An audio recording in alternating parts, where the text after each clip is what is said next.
So, kamusta? Kamusta kayo? Isang linggo. May mga bago ba? Ha? May bago? Luma? Ganun pa din? Oh, nadagdagan ba yung pagmamahal nyo sa isa't isa? Nabawasan? O nagkainisan? Mga couples? Ano? Nadoble? Nadoble ang inis? Nadoble ang inis. Okay. So, na-express nyo ba? Itong linggo ba na ito, mayroon bang nakapag-express ng pagmamahal nila sa isa't isa?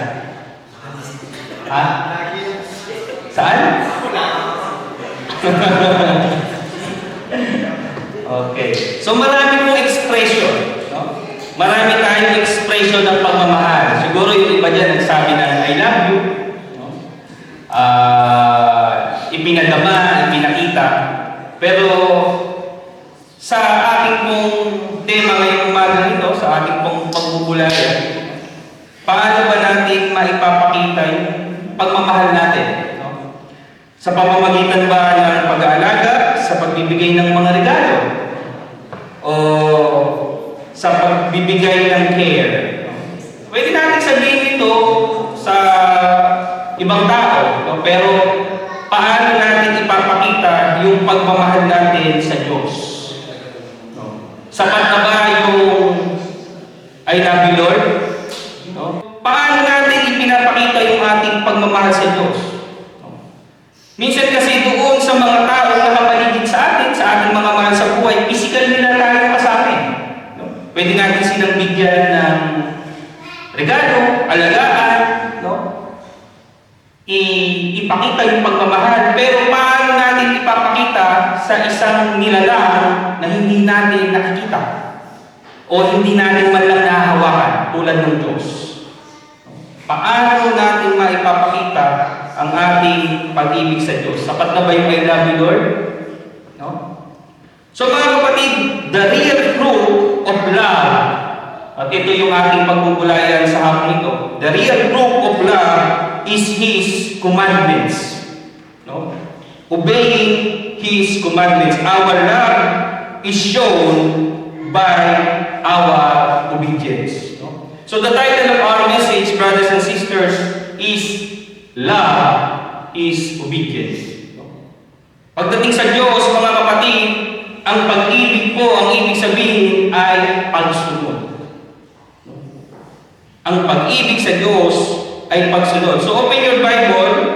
Our text can be found in John 14, verses 15 and 31. Ito po yung ating babasahin. Sabi doon sa John 14, verse 15, if you love me, keep my commands. If you love me, keep my commands. 31, but He comes so that the world may learn that I love the Father and do exactly what my Father has commanded me. Sa Tagalog po, basahin natin. Kung iniibig, verse 15, kung iniibig ninyo ako, tutuparin ninyo ang aking mga utos. Verse 31, subalit ginawa ko, si Jesus Christ mo nagsasabi dito, no? Subalit ginawa ko ang inutos sa akin ng Ama upang malaman ng sanlibutan ito na iniibig ko ang Ama. No? Tayo na, lumakad na tayo. So brothers and sisters, ito po yung ating text na pagbabatayan. Tayo ay sumanggaling yung muko at manalangin. Aming Diyos, aming Ama, tulungan niyo po kami sa aming aralin ngayon, sa aming mensahe na pagbubulay-bulayan. Tunay na Panginoon na makita namin ang aming kalagayan, makita namin Panginoon na ang pag-ibig sa inyo ay pagsunod, Panginoon. At makita namin ang aming kalagayan, Panginoon, at higit sa lahat ay magkaroon ng pagbabago sa aming mga buhay. Magkaroon ng higit na kaalaman, Panginoon, at aplikasyon nito sa aming pang-araw-araw na pamumuhay. Ito pong aming panalangin sa pangalan ng inyong anak si Jesus. Amen. So, brothers and sisters, ano ba ang definition ng obedience? how do you define obedience? No? Maaring sabihin natin simpleng pagsunod, but the biblical, no? Minsan kasi kailangan natin makita kung ano yung biblical definition. No? May kanya-kanya kasi tayong sariling definition eh. But ano ba ang sinasabi ng Biblia patungkol sa obedience? No? Meron pong simpleng tatlo na definition, biblical definition of obedience is, number 1, doing God's will by God's way. Number 2, in God's timing. Yan po ang definition ng biblical obedience. Doing God's will by God's way in God's timing. So, sa ating pong pag-aaral ngayon, meron po tayong dalawang sasaguting katanungan. Sabi kasi ng ating Panginoon, kung iniibig ninyo ako, tutuparin niyo ang aking mga utos. So, unang katanungan po, bakit po gusto ng Diyos na sumunod tayo? Why does Jesus want us to obey? So, meron po tayong mga slides dito. Una, obedience brings freedom. Alam niyo ba yun? Na ang pagsunod ay nagdudulot ng kalayaan. Bakit? In Romans 6 verse 16, hindi niyo ba alam na kapag nagpapasakop kayo sa sino mang inyong sinusunod, kapag nagiging alipin ito, kayo'y nagiging alipin ito. Maging ito'y kasalanan hahantong sa kamatayan o ang pagsunod sa Diyos na hahantong sa pagiging matuwid. Diba?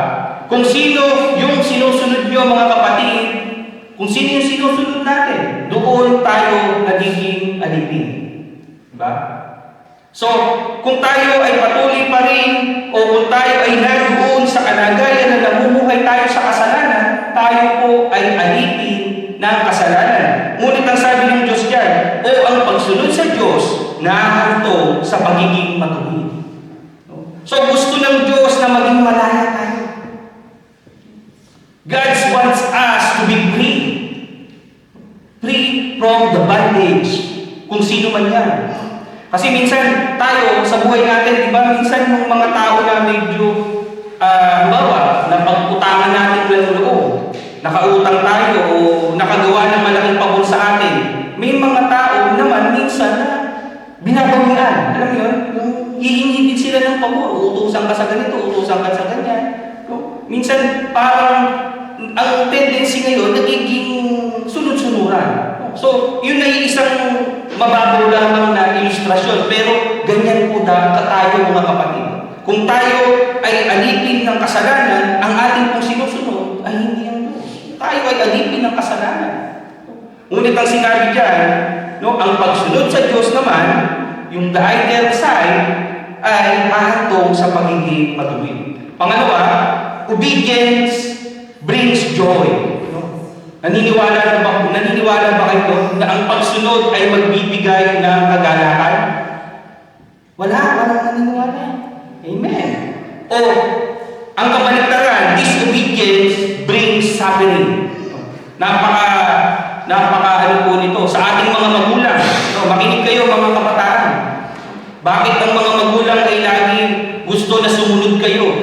Huwag kayong magpapagabi. Halimbawa sa Pilipinas, yung mga kabataan na matitigas ang ulo, sabi ng magulang, huwag kayong magpapagabi. Gabi na. Hindi pala gabi, umaga na. Umaga na umuwi. Kasi sabi ni nanay, huwag po kami paggabi. Kaya umaga na po kami umuwi. Ganyan ba tayo? Diba? Paano kung napahamak? Diba? Ang dami sa Pilipinas, puso yung nare-rape. O kaya, nadidisgrasya yung mga napangutor. Diba? Nasasagasaan. Pero tayo umuwi ng sumunod.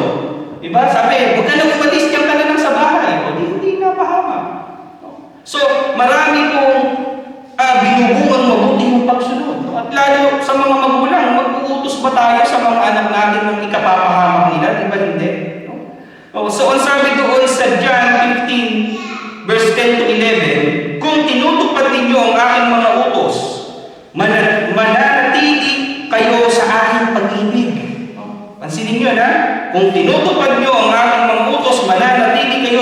aking pag-ibig, kung paano tinupad ko ang mga utos ng aking Ama, ay ako'y mananatili sa kanyang pag-ibig. 11. Sinasabi ko sa inyo ang mga bagay na ito upang mapasa inyo ang kagalakan ko, at nang sa gayon ay malubos ang inyong kagalakan.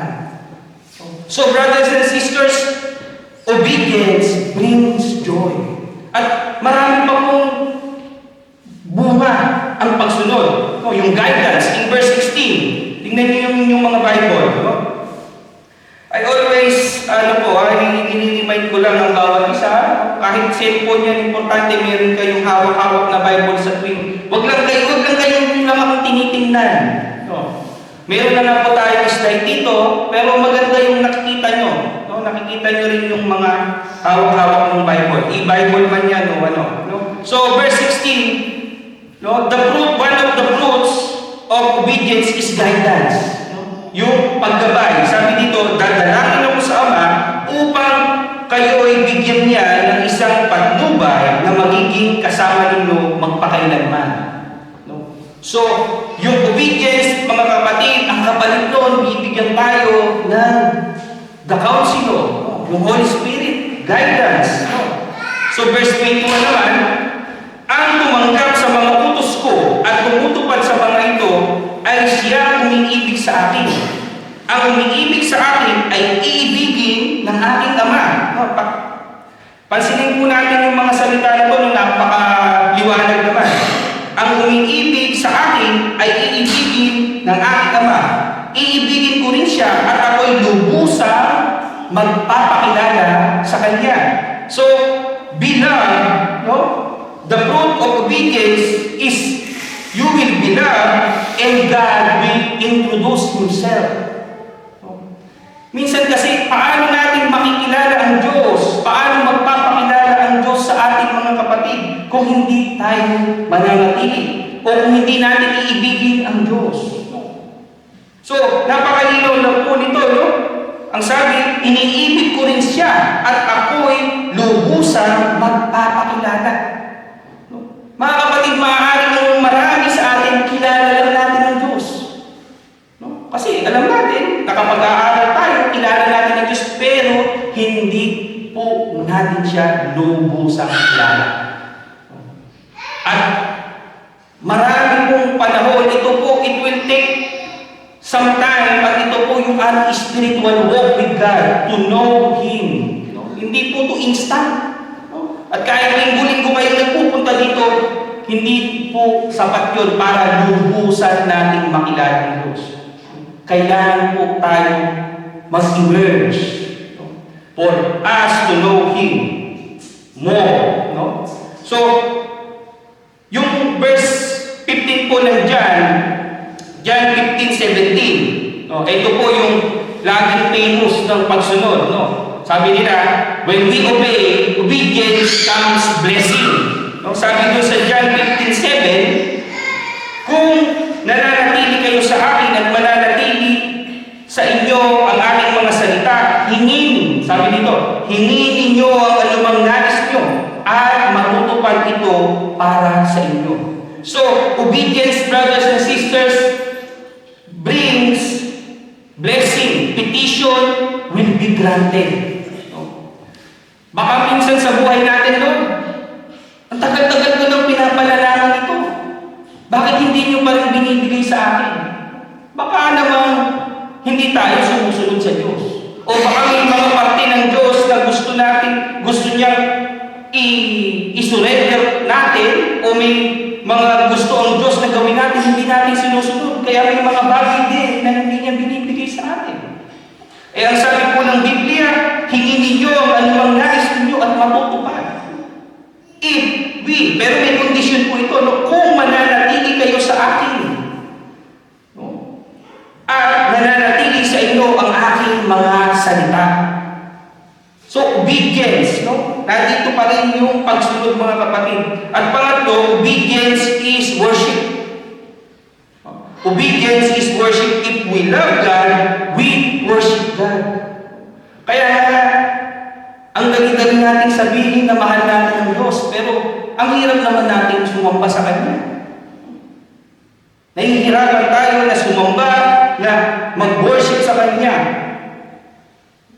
So, madalas natin nasasabi that we are created to worship God. Tayo ay nilikha ng Diyos para sumamba sa Kanya. Pero mga kapatid, even our worship, even all our sacrifices is not enough. Minsan, pastor, nagbibigay naman ako ng offering, nagtatimes ako, nag-mission, nag-ministry ako, mga kapatid. Yun ay bahagi lamang lahat ng worship. Pero ang gusto ng Diyos, mga kapatid, ay yung ating mga sarili. Ngayon narinito tayo, 100% ba na narito ang inyong isip? O yung iba sa inyo, nandun sa likod, kung ano-ano yung iniisip. Lalo kayong mga kabataan, it's about time. Na narito kayo, focus on worshiping God. Lumilipas ang mga panahon. Bakit ganyan pa rin? So, ang aim natin is to level up. Lagi na lang nandun sa likod. Nagkwekwentuhan. Walang pakialam sa iba. Hindi ganun ang worship. At tayong mga magulang, we have the responsibility. Hanggat nasa ating poder ang mga anak natin, pwede natin mag-paint yung mga yan. Pwede natin silang disiplinahin. Hanggat nadoon sila. Kasi nga mga kapatid, huwag tayong magkampante na, may buhay sila baka mamaya. At least we done our part. We did our part bilang mga magulang. To discipline them. To teach them how to worship God. Minsan kasi tayo yung masyadong maluwag. Tayo din yung nagiging daan kung bakit nagkakaganon yung mga anak natin. We must be firm. Sinama na natin sila, huwag na natin sayangin yung oras nila. Matuto na talaga sila. Hindi yung physically nandito sila, but mentally absent. Yung puso, wala naman. So, may responsibilidad po tayo dyan. Because worship, ang sabi, kaya nga mga kapatid, alang-alang sa masaganang habag ng Diyos sa atin, ako'y nakikiusap sa inyo. Iaral ninyo ang inyong sarili bilang handog na buhay, banal at kalugod-lugod sa Diyos. Ito ang karapat-dapat na pagsamba. Mga kapatid, ialay ninyo ang inyong sarili bilang handog na buhay. So another, obedience is Jesus' example of us. Obedience is Jesus is our example. Dahil ito po yung pinakita ng Diyos, ng ating Panginoon. Ang sabi ko sa 31, balikan natin, subalit ginawa ko ang inutos sa akin ng Ama upang malaman ng sanlibutan ito na iniibig ko ang Ama. Napakahirap po mga kapatid, imagine nyo si Jesus bilang Diyos, bilang makapangyarihan, sinunod niya ang Ama na bumaba dito sa mundo, mamatay para sa ating mga kasalanan. Sabi niya, upang malaman ng sanlibutan ito na iniibig ko ang Ama. Obedience shows Jesus love to the Father. So, pangalawang katanungan, what does Jesus wants us to be? Kanina, tinanong natin, bakit ba kailangan tayong sumunod? Ngayon, yung katanungan, ano ba yung gustong sundin natin ng Diyos? His commandments. Sabihin nyo, Pastor, His commandments. Baka isipin naman natin, ito yung 10 utos ng Diyos. Yung ba inisip nyo? Hindi. Sino nag-isip ng 10 commandments yun? Kaya wala naman mali. Ayan, si Ate Elena. So, yun po kasi yung kadalasan natin na naisip. Pag we talk about commandments, yung 10 commandments po yung pumapasok sa ating mga isip. At wala pong masama doon dahil yun naman yung kadalasan. Kung sa generic yan general term yan, yung pag sinabi mong commandments, many people pertain to 10 commandments. Pero mga kapatid, kapag po natin narinig sa bibig ng ating Panginoong Hesus yung salitang commandment, He is not talking about the Old Testament commandment. Yung 10 commandments, hindi po niya sinasabi yun. Ang dapat po natin maunawaan dito mga kapatid ay yung bago commandment na sinasabi po. And that is the difference between the Old Testament commandment and the New Testament commandment. Magkaiba po yun mga kapatid. Nung unang panahon, nung Old Testament time, ang banal na Espiritu ay nakakasama nila, dumadating, came upon with them. At nung namatay po ang ating Panginoong Jesucristo, di ba namatay siya, tinubos tayo ng kanyang dugo, nilinis tayo ng kanyang banal na dugo. The vessel was cleansed. Nilinis na tayo. Nilinis na yung mga tumanggap sa pamamagitan nung naniwala kay Jesucristo, nilinis tayo. Kaya po yun yung dahilan kung bakit ang banal na Espiritu ay pwede nang manahan sa atin. Because without the cleansing, without Jesus Christ, in the Old Testament time, wala pa si Kristo, hindi pa siya namamatay, may kulang pa rin. May kulang. When Jesus died, He cleanses us. Kaya yung banal na Espiritu ay pwede na manirahan sa atin. So, kung naalala niyo yung mga past lessons natin, in 1 Corinthians, your body is the temple of the Holy Spirit. Dahil nilinis na ng ating Panginoong Jesucristo. And the New Testament expression of obedience is not obedience to the 10 Commandments. Kung hindi, ito ay obedience to the Holy Spirit. The New Testament expression of obedience is the obedience to the Holy Spirit.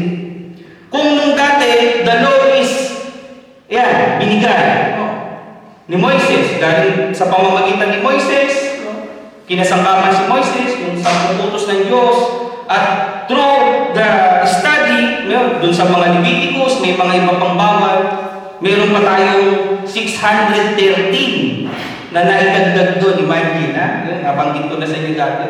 613 na mga utos pa na develop ng mga Hudyo sa pag-aaral nila. At when we talk about this New Testament naman, yung sinasabi ng ating Panginoon, dahil yung banal na Espiritu, yun na yung lawgiver. The lawgiver Himself is residing in us.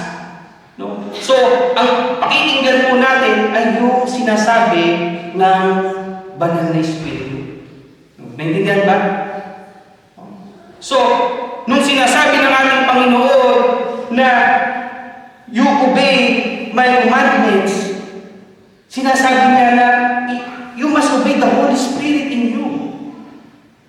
Dahil tinanggap nyo na si Jesus bilang Diyos at tagapagligtas, the Holy Spirit is in us. At yun yung magsasabi sa atin.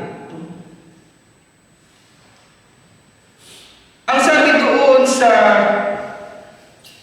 Galatians 5:25, kung binigyan tayo ng buhay ng Espiritu, mamuhay rin tayo ayon sa Espiritu. Kaya mga kapatid, the number one problem of Christians ay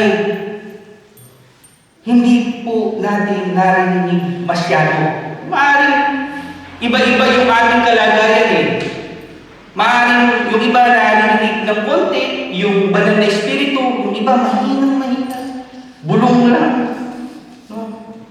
Kasi mga kapatid, we must learn how to quiet our soul. Narinig nyo na ba yun? Kailangan matutunan natin mapatahimik yung ating kaluluwa. Bakit? Alam nyo, kaya sinasabi ng Diyos iibigay nyo yung buong sarili nyo. Alam nyo ba, The only thing na may hawak tayo ay yung mismong kaluluwa natin. Kaya ngayon nga yung napupunta sa impyerno at napupunta sa langit. Naintindihan niyo ba yun? The soul is composed of our intellect, our emotion, and our will. At yun tayo. Yun yung karakter natin. Kaya minsan, Lord, Pastor, Lord, tinanggap na kita. Lord, nagsisimba na ako. Bakit may mga bagay pa din na hindi ko mabago? Because ikaw pa din yan eh. No. Yan pa rin tayo. Tayo pa rin yan yung soul natin. Na yan, mga kapatid, hindi yan basta-basta na mabago. Dahil yan tayo. So, ito tayo. Bagamat nagbabago yung mga pananaw natin, no? Hindi na tayo kasing sama ng dati, hindi na tayo kasing warrior nung dati, nagbabago, unti-unti, binabago tayo ng Diyos, but a part of us will remain. No? Hindi po totoo yung walang maiiwang bakas. Bago, hindi bago. Ligtas tayo. Pero mga kapatid, ito tayo eh. Yun yung karakter natin. At yun yung gusto ng Diyos na isurrender natin sa Kanya. Our intellect, our emotion, and our will. But it will take some time and effort. No? At yun yung dapat pinagsusumikapan natin sa araw-araw, mga kapatid. Giving time and effort. No? Kasi nga, mahirap eh. Yung sinasabi natin, pinatatahimik yung kaluluwa. Paano natin gagawin yun? We must trust God more. Magtiwala tayo sa Diyos. Stop worrying yung mga ganun. No. Learn. Saliksikin natin. Kilalanin natin siya. Pero lahat yun, mga kapatid, kailangan natin mag-effort. No? Hindi po yan automatic sa buhay natin mananampalataya. Alam niyo ba ang kaibahan ng pag-ibig sa tao at ng pag-ibig sa Diyos? Pastor, kasasabi mo lang eh. Hindi mo nga mahawakan eh. Hindi mo nga ma-express physically. Mga kapatid, kung sinabi nyo sa inyong asawa, o sinabi nyo sa asawa, tulungan mo naman akong mahalin ka. No, kayo sinabihan no, ng Ate Ed, sinabihan ni Brother Ed. Tulungan mo naman ako na mahalin ka. No. Ano kayang mararamdaman ng mga babae? Oh. Ha? Baka hinambalos kayo yung mga yan. No. No? Si Sis Mama sinabi, tulungan mo naman akong mahalin ka. Oh, sinabi niya kay Brother P. Parang sinabi yung mga partners natin, hindi kaibig-ibig, di ba? Napaka-awkward. No? At siguro kung kayo boyfriend at girlfriend pa lang, sinabihan niyo yung girlfriend niyo, tulungan mo naman akong mahalin ka. Break na yun. No? Magbe-break na sila. Pero mga kapatid, yun ang kaibahan sa pag-ibig sa Diyos.